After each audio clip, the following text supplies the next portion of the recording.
Welcome back to P43 Mini. No one's speaking. Mini.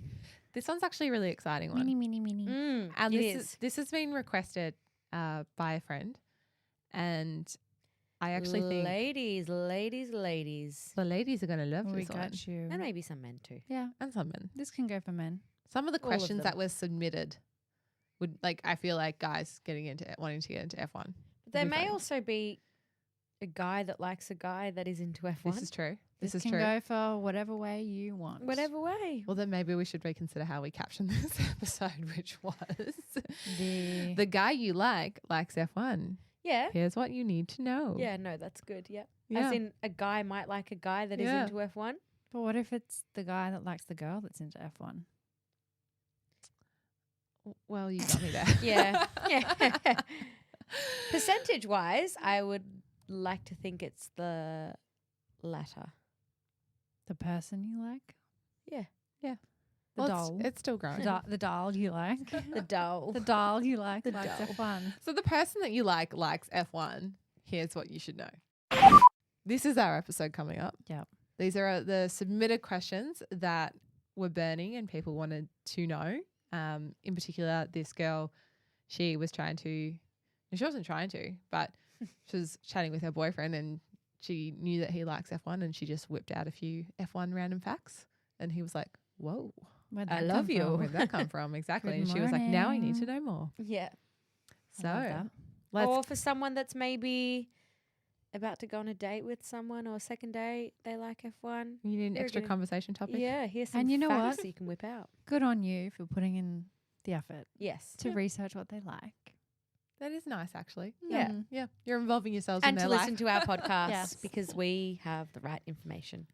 Here we Very go. fun. All right, Amy, do you want to kick us off with our very first question from the guy that you likes F1? Here's what you need to know.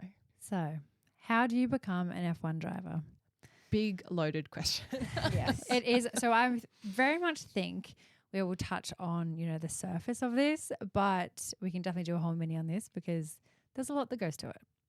So a lot of the time when drivers are younger, they start in, basically all the time. Yeah. I don't think Yeah. there's ever been a driver that hasn't done Everyone karting. except for Some simulations, but I don't know if the it. simulation drivers. That's a whole nother Yeah, thing. they So would- yeah. let's just go with karting Yeah. in this element. Yes. Let's not confuse you. Yeah. So they usually begin their careers in karting when they learn the basics of racing. They develop skills and gain, a bit more experience. And that karting it's literally like go karting. Go yeah, karting. it's just go-karting. Like some people think it must be some sort of special karting. No, No. Go karting. go-karting. traditional go karting. We should go go-karting. Yes. should. That would yeah, be we should. very we fun. should. And then once they progress from karting, they move into the Formula Series, and there's If they do. yeah, well, yeah.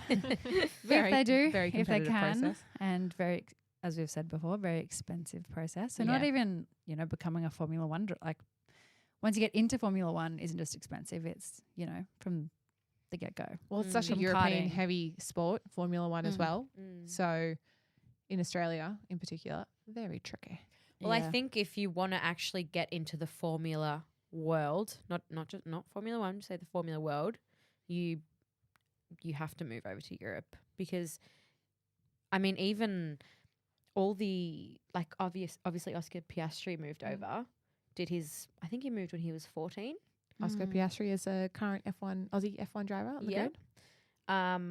It's a good name to drop. A lot of on your date. even Checo moved over to Europe as well. I don't know, and maybe this is something that we can look at, but I don't know how big the karting F1 world is. Sorry, the karting and the Formula world is in the US, in the US and Mm. United States. But majority of it is it's predominantly Yeah, in. and we just don't across really have the infrastructure here. I No. mean, No. we've got the main ones, Phillip Island, that's set and always there. Yeah. I think I do they do karting down there?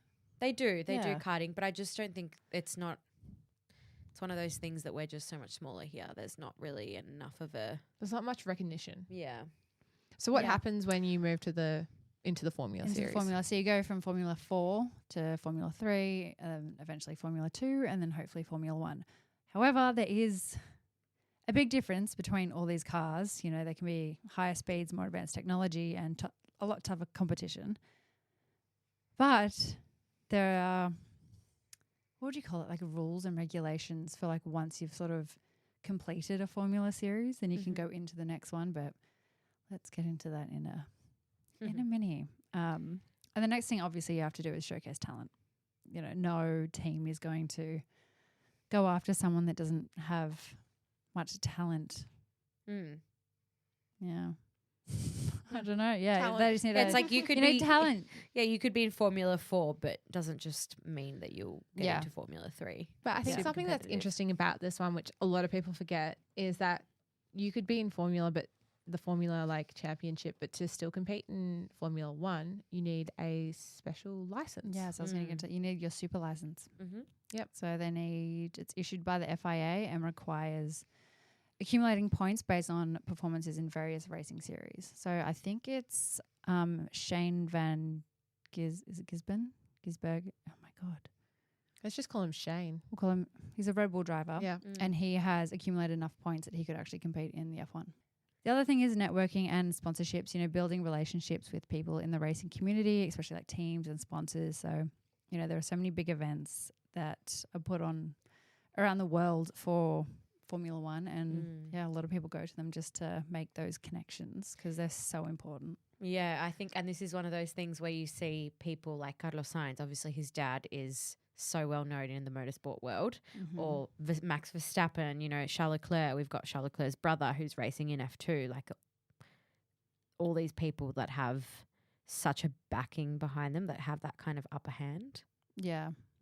Money. Yeah. Yeah. So if you Money, family. money It's does the all talking. there. Yeah. Yeah. But then you see drivers like, I think we've spoken about it before, Lewis Hamilton, that didn't come from much, and his dad worked how many jobs to support him in his karting career, and now look at him. Yeah. So I think Esteban Ocon's in a similar Similar situation. Yeah. Whereas there is drivers like Lance Stroll for Aston Martin, where his His dad just bought a team. buys the team. as you do. And obviously Lance was good enough to be in Formula 1. Like you still have to get that license. Yeah. Yeah. But still. I mean, I still think there were definitely drivers that are better than him. Oh, yeah. Oh yeah, they Yeah, definitely. and picked but him he's still that. there. So I'm sorry, Lance, but So next Okay. question. Which team holds the record for winning the most Constructors' Championships in the history of Formula 1? Pat. Well, I'm going to answer this because if you're a long-time listener, you will know who my favourite team is, and it is Ferrari. Ferrari holds the record for the highest number of constructors. They've won the title on 16 occasions. And then the second team, which a lot of people probably wouldn't guess, is actually Williams. So they've won 9 constructors. I always forget. I think just because of how Williams is positioned currently on the 2023 grid. They've just been around for such a long time. Like the Williams name is also legendary. Yeah, they're one of the, I think it's 3 or 4 teams that have never changed their name. Yeah. Yep. Yeah, and then following Williams, 9 constructors, and then McLaren and Mercedes are in third, and they've both had 8 titles. Red Yep. Bull's up there. They'll be up there soon. They will be. They're close. They're Boom, close, boom, yeah. Very close. Mm-hmm. Zoom, zoom, zoom. Well, the next question that we have, and I think this has come from because he's this man who, the question is, who is Jackie Stewart and why is he famous? You always see him out on the grid Oh, he's so at various beautiful. F1s, and He's he so cute. With his sticks checkered out like a pants. sore thumb because he wears his little tartan, checkered? Yeah, No, checkered. tartan. Tartan. Tartan checkered Tartan. pants. Always Yeah. very colourful. He's got his little hat and his white shirt on. He's so, So- beautiful and elegant and just It's just a vibe. Yeah. It was He's just a vibe, and he's been involved in the sport for a long time. So he's actually a former British F1 driver from Scotland, hence the tartan throwback every time. Nicknamed the Flying Scot, and he competed between 1965 and 1973. So he actually won 3 drivers' championships and twice finishing as runner-up over those 9 seasons that he competed in. So he's always around, and you can't miss him. if you're on a date or you're watching F1 with your potential date, you could be like, Jackie Stewart, there he is. Oh. You know, you're just pointing out Yeah. history on the TV. And That's- the person you're with will be like, wait a second. yeah. If you see How it, And you can't miss it because he's you- wearing his tartan checkered Yeah. pants. Yeah. the tartan checkered pants, a crisp white shirt, a little hat, small statured man. Oh, it's Jackie Stewart. In about his oh, 80s? Is he? Yep. Yeah. in I'd his 80s? love to go into his wardrobe. Like, how many pairs of checkered pants do you have? It's like very Mark Zuckerberg. Does he have a stylist? Yeah. Oh. I feel like I feel like he's beyond old the school. He's stylist. his own stylist. Like Yeah. he's Honestly, I was going to say that wrong, but it's true. I love old people style. yeah. They are just so like chic, and they Yeah. just don't care. They're like, we're I was not gonna say, keeping it's up 'cause with they the don't care. trend. They've just Yeah. found the 5 pieces that they like. Well, and I they're was like, having- my I was gram, yeah. No, I was gonna sorry. say my grandma was like the best dressed person I've ever met in my Mm, life. She me was so too. stylish. She's beautiful. Yeah, I was at coffee the other day, and there was an old couple that walked past, and they started patting a dog, and they just looked so adorable. Like the man Cute. in his like tailored pants with his like little vest and like Got button up, style.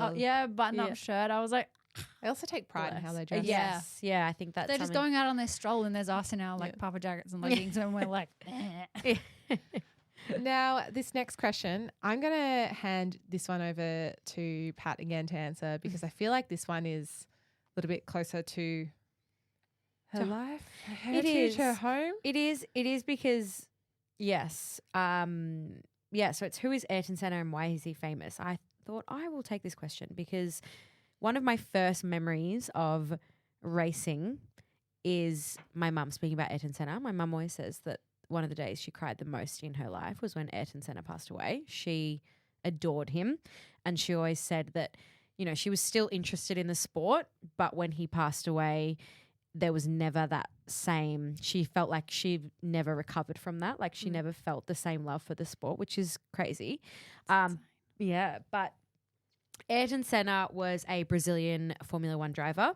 So he actually won the World Drivers' Championship in 1988, 1990, and 1991. He drove for many teams. So he drove he drove for Lotus, he drove for McLaren, and he drove for Williams. And when he actually passed away in 1994 at the San Marino Grand Prix, so in Imola. He was 34 and he was racing for Williams. It was quite a horrific Yes. Yeah. accident. Horrific accident. But he won 41 Grand Prix, held 65 pole positions, and that record of pole positions he actually held until 2006. He was acclaimed for his wet weather driving. He was just a king of the sports, and it was horrific when he passed away. And you know, people always speak about what could have he been had he not passed away. So And if you want to read about his accident, the information is very readily available on the internet. Yeah. It was quite a horrific one. Yep. Fire. Yep. Bolt in the head. Not- Not a nice one. I don't even No. really want to yeah, think I don't about think it. I want to go back and. no, But incredible driver. Yeah. yeah, Absolutely incredible driver. driver. And he was actually at McLaren at the same time as Alan Prost, so they were teammates, and that was sort of that. There was a lot of rivalry And between who them. is Alan Prost? So Alan Prost was also a very famous F1 driver, French F1 driver, and he, you see him around at the, He's still involved. you see him around. A lot of at them all the are. races. The, They Always stick around. They're like, yeah. I love this analogy. Like the guy that was the captain of the high school football team that keeps coming back to the school, Yes, Yeah. literally, except they're so a true. little bit cooler Yeah. So much and more cooler. respected. So Imagine true. them But being you your can't get rid granddad. of them. Just like, Yeah. oh my God. The next question is, so I am terrible at recalling movies and quoting movies. So what are your two favorite? What are two movies you could watch together?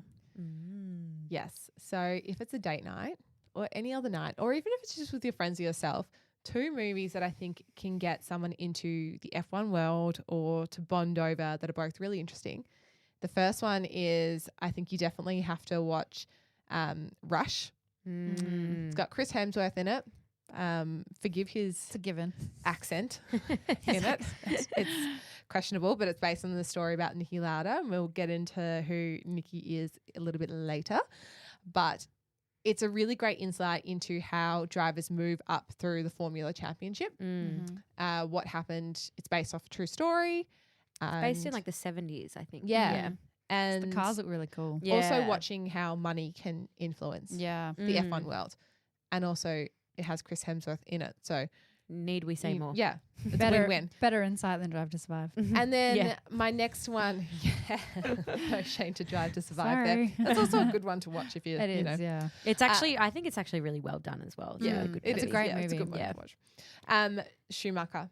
Yeah. It's a Mm. documentary on Michael Schumacher, his life in Formula One, his accident, and we'll get back into that a little bit more. But that'd be my top Mm. 2 movies to Well- like watch on like, you know, with someone else or Mm. to Also, get in. I think the Schumacher one, especially if you're watching it with like a love interest, the relationship that him and his Mm. wife have, or I mean, his wife is Oh, speaking it's in the beautiful. documentary. It's like so Mm. beautiful and so heartwarming, and I just think that pulls on the heartstrings, and it's a cute one to watch. Yeah. And it's also very relevant because his son, Mick Schumacher, Mm. was on the F1 grid in 2022. And that's uh, when it came out, I think. Yeah. He is obviously not on the F1 grid at the moment, but he's a reserve driver. He's For coming now. back. Things 100%. might change. Now, we have a bit of a engine guru over here, technical guru. And I don't know if this one would actually come up on a date very much because, you know. If Who you're talk- talks about if you're engines talking on a about date? engines Yeah. on a date. I don't know. Maybe that's what you're both Maybe, into. yeah. But anyway, Amy, who supplies the engines for an F1 car? So all the F1 cars have, well, most of them have different engine suppliers. I always Um, find, firstly, that's so interesting Yeah, Yeah. it is quite weird when because you think they're about it. different but also the same. Some of them Yeah. have the It's same like- engine. What do you mean? You're performing well. You're performing shit. Yeah. But you have the same engine. Yeah. Yeah. Like, what are you talking about? It just proves that like the engine It's not is the such be a all small end part- all. yeah, such a small part of it. You'd think it would be such a big part of it. Yeah. But it's really not. Yeah. So right now there's currently Mercedes-Benz, Ferrari, Honda, and Renault. So the Ferrari engine is, well, the teams using this engine is obviously Ferrari, Haas, and Alfa Romeo. Speaks volumes. Mercedes engine is Mercedes, McLaren, Aston Martin, and Williams. The Red Bull engine is Red Bull and AlphaTauri, and the Renault engine is Alpine. Oh, so Honda's not making Red Bull anymore. Wait, McLaren. no, it is still Honda right Yep. now, but next year, Next year. they're going to their own. Their own. Yeah, That'll be interesting. yeah, which will be interesting. I wonder if that could like mess up their season, because as much as it makes a small difference, it could actually make Yeah. a big difference.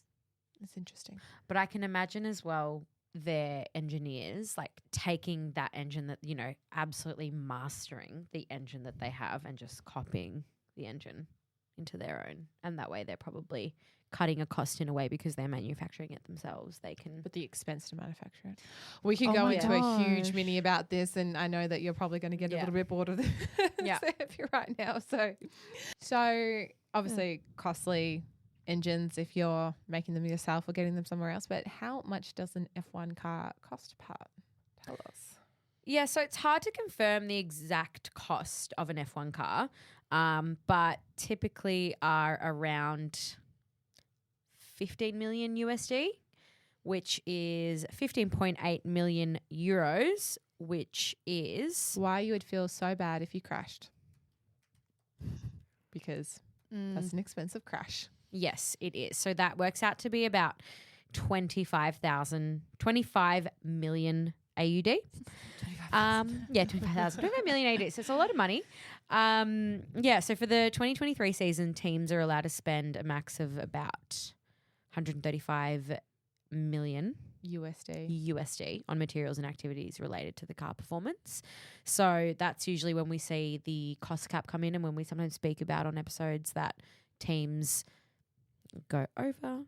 We heard that famous, 2021, 2022, when Red Bull went over their cost cap on Catering. catering. Mm. And they got a fine for it. I kind of find it bizarre that catering's in that cost cap. Because it's not really going towards development of the car or Yeah. anything. It's But just then it's- feeding the but then it's like- team. It's like, Feed the people. but like they're like, you need to feel your like. Do you have an upper hand if you're feeding them Stuff. like Yeah. lobster as opposed to some gross? They obviously had the Meat. car sorted. Yeah, Like, they're like, it's like Yeah. their brain power is better. Yeah, let's just put the into food. They're eating a lot of salmon. yeah, literally. Yeah, but yeah, it's expensive. She's it's- not a cheap sport. No, or a cheap so car. when you see drivers making silly mistakes or crashing the cars, This is why people throw Expensive. tantrums. yes, it's an expensive mistake. Yeah. Now, the next question is, can drivers share tyres or cars in F1? It's actually something that if you were just watching the sport for the first time, you'd be like, yeah, why can't they? Like, you would just assume that they do, Yeah. but you cannot. No, That is not allowed. We have 2 minis on our tyres, but after every race, obviously there's 2 drivers in each team. They do not share and cannot share tyres during the race.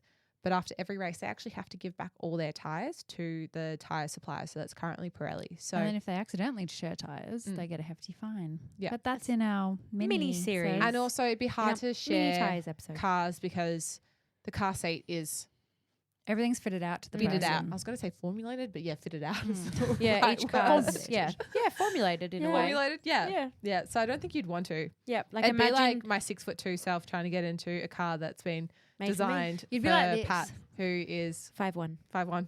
Like that. Literally. It And then wouldn't work. me trying to drive your car, I'd be like, where are the pedals? Where are the pedals? You, My arms can't you reach. would Yeah. crash in Yeah. 5 seconds. Like, I just wouldn't even be able to go. Yeah. I'd just start the car and just sit there. Like, so guys, What what's going on up there?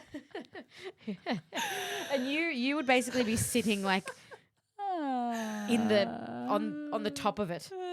your head would height be difference. above Yeah. the halo. The halo. I'd be so unsafe. Like the little giraffe. Actually, Yeah, that's a so really it's good on top question. of- What is a halo?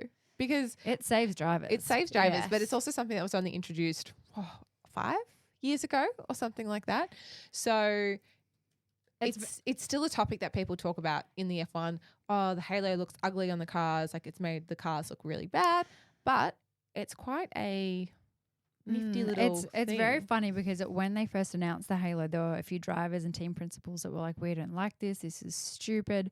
And one of those drivers was apparently Romain Grosjean Mm. that said he didn't like the halo Mm. and had one of the biggest crashes with the halo. And it's like if that wasn't not there, it would have been a very different And the halo saved his outcome. life. Yeah, Yeah. exactly. To describe what Yeah. the halo is, you will see it on an F1 car, but it looks like an angel's halo above your Mm. head and kind of Yeah. surrounds your head. And there's got the And supporting beam, Yeah, I in guess. the front. Yeah. I know. I always thought like, how do the drivers see through it? I know They just have always to Yeah. look on either side, I guess. Yeah. Yeah. they obviously can. Yeah. It's not. So it's um, made a of hazard. titanium and just nestled around The idea cockpit. is that if they flipped the car, there is that added extra protection. Well, it's virtually a halo is virtually indestructible. Yeah. Yeah. So that literally, I think it was the 2021 season when, Zhou Guanyu. not Well, that one too, but yeah. also when Max Verstappen and Lewis Hamilton collided, and Max mounted Lewis's car. and it's literally like the car is on top of the other car, but it's just impossible to get through the halo. Mm. That's pretty amazing. Mm. It's But pretty yeah, impressive. the first tests of the halo were actually carried out in 2016. And then since the 2018 season, the FIA made the halo mandatory on every vehicle.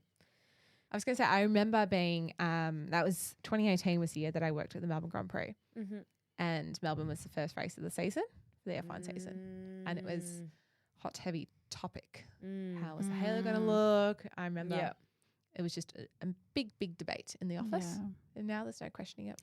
Well, it was actually developed by the Mercedes-Benz Applied Science Division. Go on, Mercedes. Go Mercedes.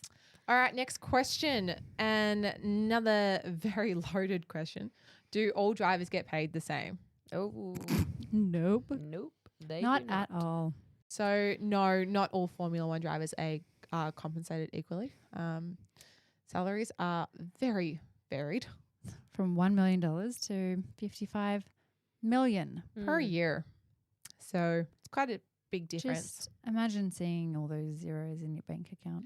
And there's no rules about salary caps at the moment. But See, that's think what they're blows looking my into mind. it. If anything, they should have salary caps on the drivers rather than. Actually, I don't know. I don't think so. I don't know. I don't know Yeah. because I think my thinking on that is that these drivers are going out, they're risking their lives, Yeah. knowing each time that they drive, they could die, Mm. and they're kind of like this is their compensation. It's kind of getting like your life insurance Yeah, absolutely. ahead of you. True. Like, Absolutely. that's- and also Just in like, case you die. Yeah, here you that's go. kind of what I'm like. Yeah. I don't know. And also, I think if you're comparing like super high performing teams, like a Red Bull contract in comparison to a Haas contract, obviously there's more at stake. There's more of an expectation to win, obviously, if you're in a Red Bull in comparison to a Haas. So, But then I wonder if that could actually just like equal out the playing field.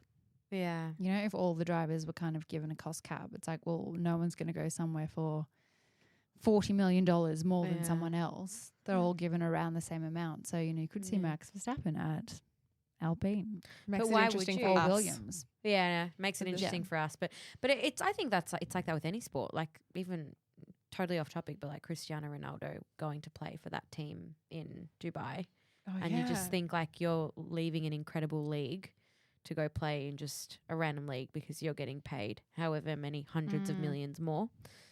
safety at the end of the day. And also at the end of the That day, also like blows my mind that he gets paid hundreds of millions and he's kicking a ball around. I know, yeah, Yeah, that Yeah. doesn't really go with my life insurance yeah. theory, does it? No. Yeah. I think that's No, just- but the life insurance thing makes sense. But in the end, like people have a price, you know, Mm. and they think that Like, they're how worth much it. would they have to pay you to get an F1 car every weekend? I was about to say you that don't- I know that you our don't have I to pay me to get an F1 car. I volunteer as please. tribute. Yeah, I was Really about to well say, tribute. you said name your price, like everyone's got a price. So another question, and this is a big topic of debate at the moment. Why are there no females in F1? Yep. And it's something that will actually be changing, moving forward in a way. They're trying to set that up for the future. So it's called F1 Academy, and that starts next year, where each team from the F1 grid will have a female driver in livery competing in the F1 Academy, with the idea that they get an F1. But that being said, there has been females that have driven in the F1 before. So out of the 774 drivers to have ever competed in Formula One, there have only been 5 that have women that have competed in the F1 history, Mhm. but they haven't all started. No. So they've been up there. So there is a Williams F1 driver. She competed from 1974 to 1976. Her name is Lela Bard? Lombardi, Thank you to our resident linguist. Mhm. Okay, what you can go through and read out all the I- names and then we'll I say can't the even rest. say So she's actually the only driver to have scored points. She started 12th and finished 6th at the 1975 Spanish Grand Prix. Mm. So there has been drivers there, and not to say that the F1 is trying to stop women being in the F1. no. I think There's just been limited opportunities. that limited opportunities, they would welcome it. Yeah. Same as any sport. Yeah. For Well, it's like females. historical barriers as Yeah. well, like you know, Yeah. stereotypes. So it has actually been said that there's no real like physical discrepancies between a male and female driver. So that's not what's holding it back. I think like what you said before, Amy, it is really just Lack of opportunity. lack of opportunity. But Also a lack of interest, I think, as well. yeah, Yeah. definitely. Because it's always been seen as such a masculine sport. Mm. I think thanks to But Drive to now, Survive, like, that is Yeah. turning that narrative. Mm. upside said- down. Like And I think there's always been women that are interested in motorsports. It's just, on a whole new level. yeah, generally speaking, it's been more male dominated than female dominated. Yeah. And all the current F1 drivers have said they would welcome it. Mhm. But Absolutely. They only want to welcome people onto the F1 grid if they're up there and Mm. they're that Which is good. fair enough. Yeah, yeah, absolutely. They want the Mhm. right competition. 100%. So fair enough. Well, we're going to leave you there for part 1 of what you need to know on that little nice date that you're on, you know, with the guy that you like that likes F1, or the girl that you like likes F1, whatever situation you're in. So you have to come back for part 2 because it gets even juicier, and that's what you're going to want to hear. We'll see you guys soon. Thanks for listening, guys. And We'll if see you- you next week. Got any questions for part 2? Hit us up.